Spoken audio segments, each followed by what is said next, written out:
Hi again, day, I don't fucking 9, 8, it's all a blur. We're gonna put one of these in my mouth. I'm gonna put two in my mouth. It's gonna be fucking awesome. I'm out of my goddamn mind. Not actually, just, this gets old after a while. Mm.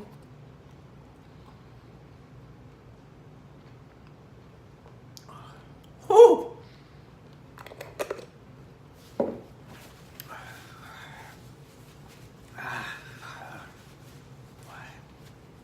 And my talking point for today, the question is, that's hot. Is LeBron James better at basketball than Michael Jordan? And my honest to God answer is that it doesn't fucking matter at all. LeBron's career is not over yet. Not to mention, the big deciding factor for who's better isn't championships.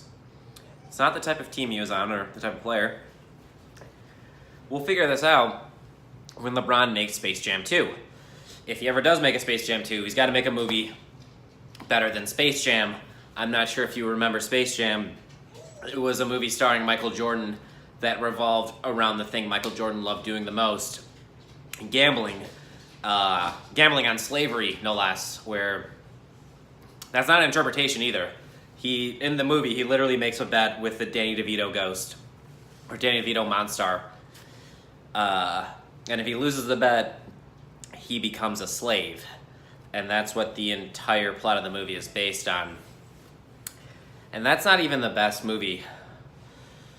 Ooh, this burns. This burns so bad. I started a ketogenic diet, and I've been having some weird fucking dreams about carbs. Last night, a potato offered to fuck me in the mouth. Not only did he offer to fuck me in the mouth, but it had a dick and cheese was coming out of it. And that really weirded me out, because that means it had like an STD. But the best basketball movie is Kazam, starring Shaq, where he is a genie. I think it's the best basketball movie because nowhere in the movie Kazam does Shaq gamble or gamble on becoming a slave. Technically, he is a slave, though, because he's a genie, and a little white kid has to give him freedom. So it's probably not a great example. And I haven't seen the Uncle Drew movie, because it hasn't come out yet. But really, as long as it doesn't involve slavery, I think it'll probably be the best. And that'll actually put Kyrie above both Michael and LeBron. I think LeBron's a better actor. I've seen Trainwreck, and I've seen his work in the NBA playoffs so far, and he's definitely doing a great job acting, and he's a phenomenal player. It's really confusing how I've seen several posts on Instagram about how great he is at balance, but when he gets bumped, he falls 16 times. And I'm saying all of that, and I still love watching him play basketball. Do I want his career to be better than Michael Jordan's? Yes. Yes, I do. But that's just so that, I don't know. There's a big nostalgia argument here. And my favorite thing about nostalgia is that everything was always fucking terrible in the past. Even people who say things like, things used to be better when I was a kid. And if they were born in the 60s or 70s, that means they were a white person, because things were fucking terrible in the 60s and 70s, very racist and rapey for the most part. Women didn't have equal rights. We didn't have computers. Things might have been simpler, but that's a nice way of saying that we were fucking dumb. I think a lot of people growing up watching Michael Jordan really liked Michael Jordan.